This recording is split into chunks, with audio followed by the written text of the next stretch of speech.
Back to another episode of Every Album Ranked. For this episode, I'll be ranking all the albums by Ministry from weakest to best, or at least the ones I've already reviewed.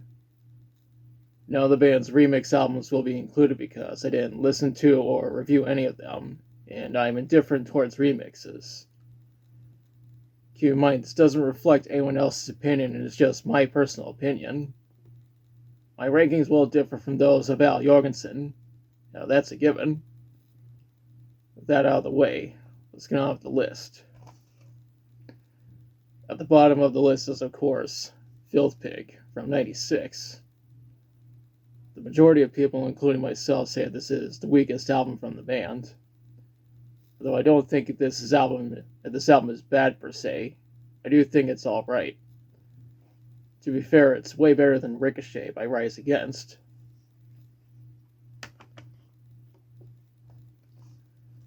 Next up is With Sympathy from '83.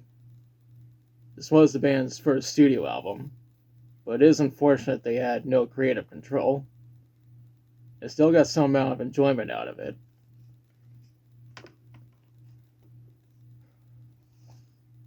Up next is Dark Side of the Spoon from '99.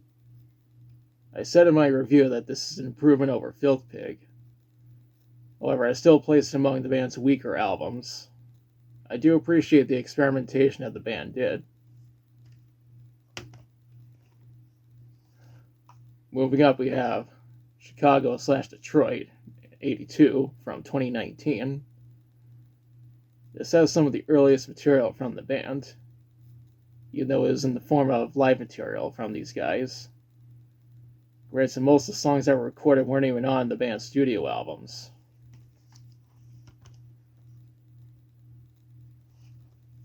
The next album is Live Necronomicon from 2017. It's another live album. Granted, it's actually the full version of In Case You Didn't Feel Like Showing Up.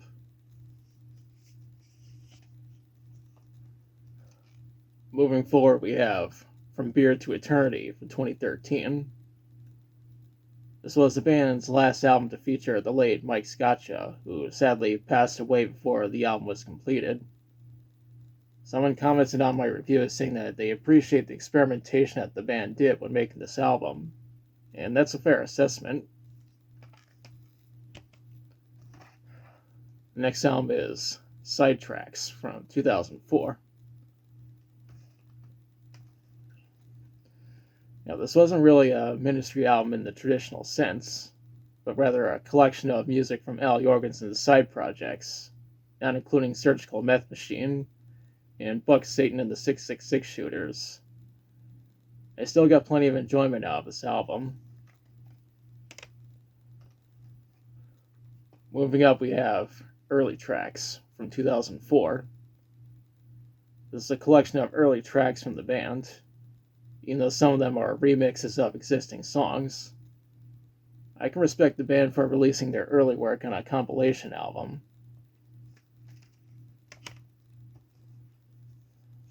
The next album is Cover Up from 2008. I know it's technically from Ministry and the Co-Conspirators, but I'm still including it anyway. Some of the songs are covers as indicated by the title.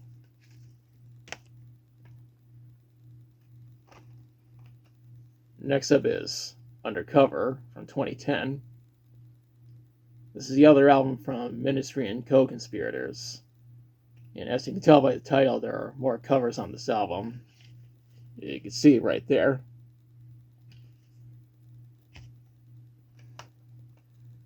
Up next is Sphincter from 2002. Here's a live album that was recorded during the Filth Pig tour. And you can see that each song was recorded at a different location on different dates. So you can't really see the dates right there, but you can see that these were recorded on different places.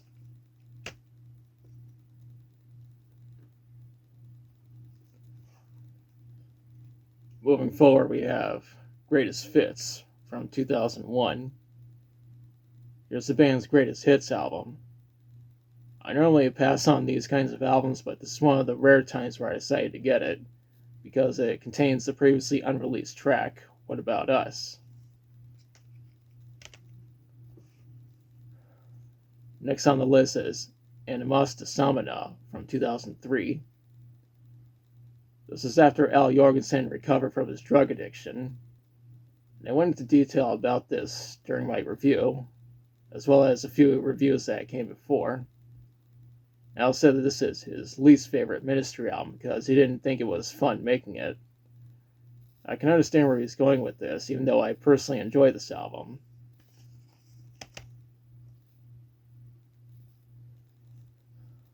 Up next is Adios Puta Madres from 2009.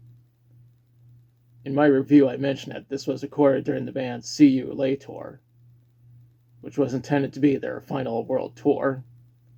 Well, it was their last tour before going on hiatus. The album still turned out great overall. Up next is Relapse from 2012. This marked the band's comeback after they ended their hiatus the previous year. Although I don't find it to be a masterpiece by any means, I personally think it's a great album overall.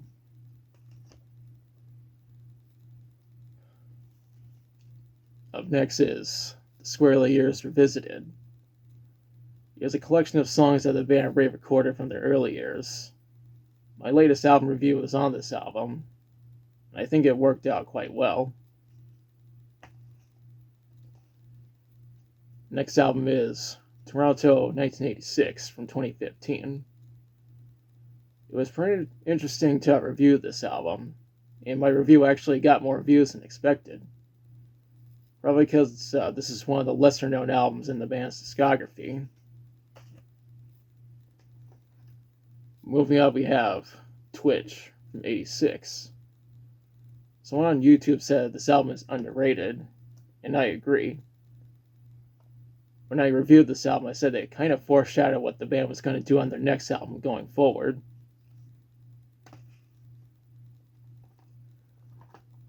The next album on the list is Last Tango in Paris from 2014.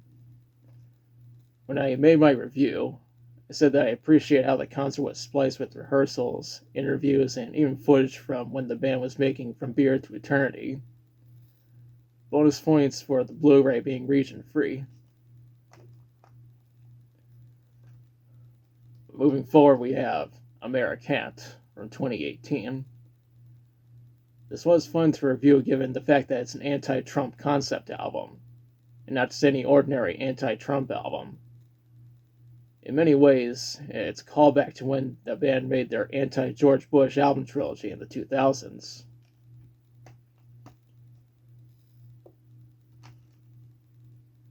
Up next is Moral Hygiene from 2021. I felt like this album was more uplifting than Americant. Then again, 2021 was the least worst year of the 2020s decade. If I were to remake my list of the best albums of 2021, I sure as hell would include this on the list.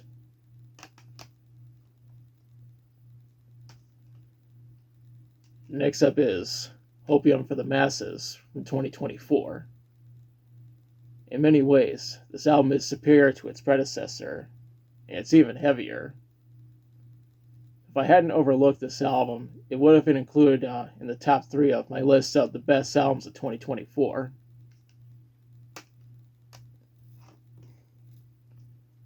The next album is Enjoy the Quiet, live at Wacken from 2013. In my opinion, this is the best live album from the band. The fact that this version comes with the band's performance at the 2006 festival is a big bonus. Especially because as it comes with a DVD with both 2012 and 2006 performances.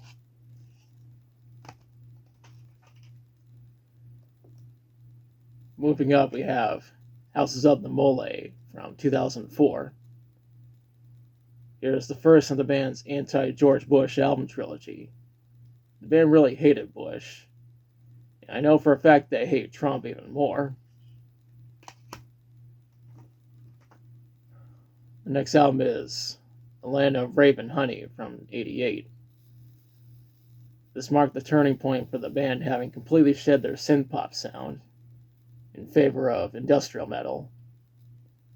It also got the ball rolling for future industrial artists to come afterwards. Hell, even some non-industrial bands such as Slipknot and Linkin Park were influenced by this album. That is awesome. Al Jourgensen has said that this is his favorite Ministry album, and I respect his opinion.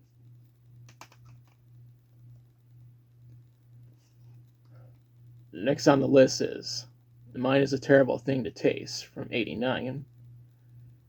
Al Jourgensen is aware that many fans love this album, but he doesn't think the same because of his drug habit at the time, according to his autobiography. Regardless, it's among the best '80s albums I ever listened to.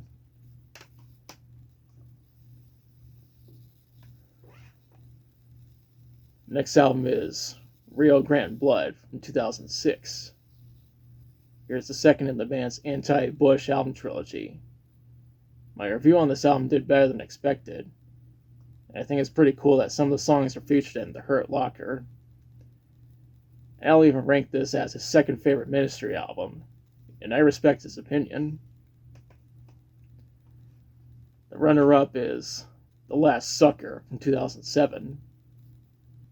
Here's the third and final part of the band's anti-Bush album trilogy. The song Let's Go really gets you ready for what's to come. Although 2007 was a really shitty year for movies, at least we got some great albums this year. Well, some great albums that year. Now, this is a possible candidate being the best album of 2007. As an added bonus, my copy has a lenticular cover, and this is something that I overlooked when making my review. Now, there's this one Ministry album that I think is even better than this. This is it. My number one pick for the best Ministry album is, of course, Psalm 69 from '92. Of course, I just had to put this at the very top because many people, including myself, say that this is the best album from the band. Hell, I'd go as far as to call it the best industrial album ever made, and a possible candidate for being the best album of the entire '90s. So that's my ranking of all the albums by Ministry. Well, most of them, that is. I know that not everyone will agree with my list, but what can you do? Even though I didn't plan on making this video at first, I decided to just go for it. If you want to hear my full thoughts on these albums, I'll leave links to my reviews in the description. Supposedly Ministry have one last studio album on the way. There's little news about it, and I'm still waiting for the release date to be announced. Now's the part where I question you. What do you think of my rankings for the albums by Ministry? Which of their albums is your favorite? Which one is your least favorite? How would you rank their albums? What are you expecting from the band's final album? Let me know in the comments.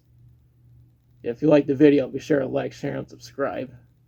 Be sure to press the notification bell to notify of future videos. Thanks for watching, and album reviews will resume next time.